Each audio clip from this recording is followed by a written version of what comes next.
So, as you can notice, I have changed to camera walk.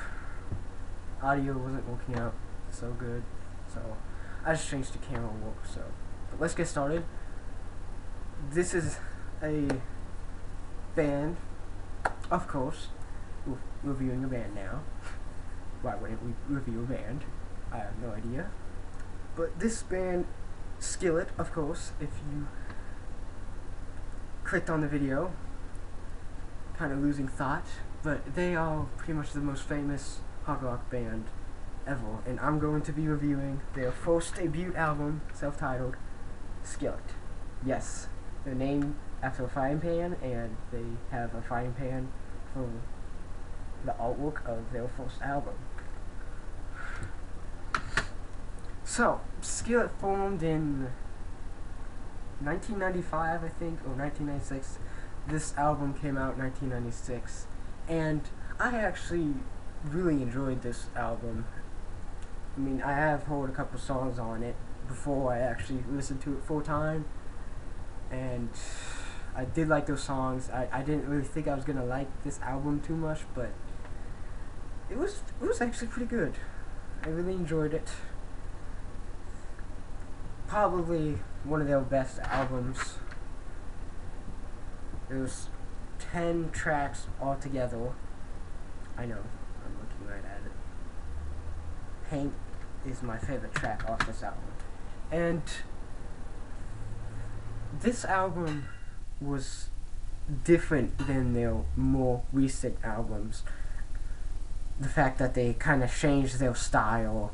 John Cooper kind of changed his vocal style.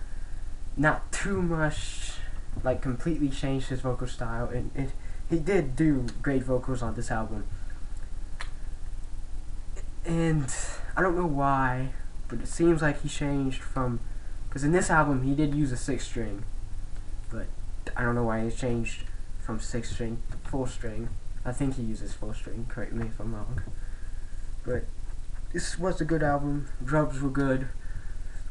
You couldn't really hear the drums and the bass too well. I mean, you could mostly, like every other Christian hard rock band, you can't really hear the other musicians. I mean, you can kind of hear the drums for the most part. Drums were good on this. Guitars were pretty good. Not like a huge disappointment. There was sometimes on this album that I was kind of like iffy about, like, that didn't really sound too good. It didn't really fit the last riff that they did. But overall, it was a pretty good album. And this isn't the first album that I've heard of Skillet. That was Invincible, their third one, which I will be reviewing. I'll be reviewing all of their albums. But this one is probably like the second full-length album I've heard. I have heard songs of like Comatose and Collide and stuff like that before I have actually heard this full-length album. But this one was good. I kind of wish they did stay with this style, like their original style, because I think if they stayed with that, like the first 3 albums are kind of like their original style. Then they kind of changed to that point, just a little, not like completely changed, like they'll just lose all their fans, not like that kind of change. But I think if they stayed with that style, they would have been so much better. But whatever.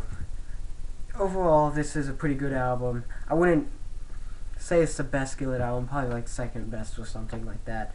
I recommend it if you're a Skillet fan and never heard their original stuff. Definitely want to check this out. I don't know if it's still sold in stores or not, but yeah. Guitar work was done. I don't remember much solos at the top of my head right now.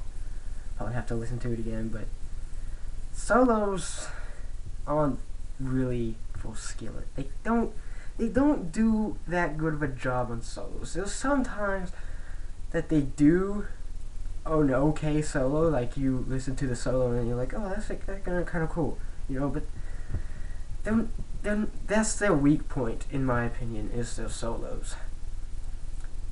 And just just the solos is pretty weak. Sometimes drums can be weak too, but overall, they're a pretty cool band.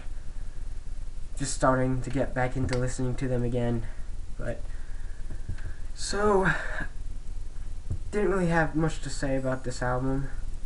That is pretty good. Pretty good album. Definitely recommend it. Not a big fan how they changed their style after this album. I mean, the next one's kind of similar, but not too much.